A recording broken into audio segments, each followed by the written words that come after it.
ငါရဲ့နေ့တွေရက်တွေဘလို့ကုန်ခဲ့တာလေတနည်းအားဖြင့်ငါရဲ့အသက်တွေဘလို့ကြီးခဲ့တာလေပြန်စဉ်းစားကြည့်စမ်းအခုအသက်90ရှိပြီဘာတွေမေမေရရကိုယ့်အတွက်ထောက်ထောက်ခံခံဖြစ်မဲ့ကိစ္စတွေဘာတွေလှုပ်ထားလဲဘာတွေခိုင်ခိုင်မာမာကို့မှာအသိဉာဏ်တွေရှိပြီလေဝိုးတော်ဝါဒရောင်ပေးပြီးရောင်နာနာနဲ့အချိန်ကုန်ခဲ့တာများတယ်ဒီစကားကဘယ်သူကိုပြောလွဲခဲ့ပါတယ်ဗျာဘာကြောင့်လဲဆိုတော့သူလဲတူတူကိုလဲတူတူပဲလေဖြစ်တယ်လို့ပဲနေကြတာဗျာတခါကြီးဒီကမကြီးများဟုတ်လားအသက်တွေသာကြီးလာတာ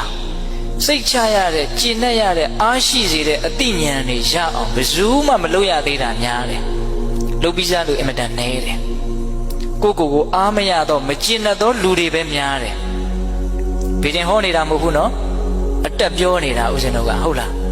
လူတော်များများဟာကိုအားမရဘဲနဲ့မကျင့်တတ်ဘဲနဲ့နေရတာ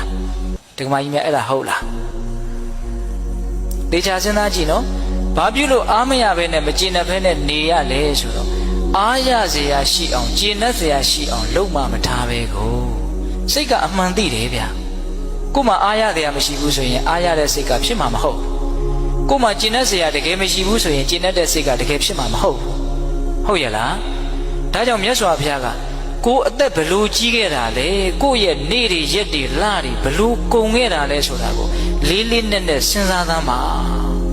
အရေးမပါအရာမရောက်တဲ့ကိစ္စတွေနဲ့ကုန်ခဲ့တာများတယ်ဗျ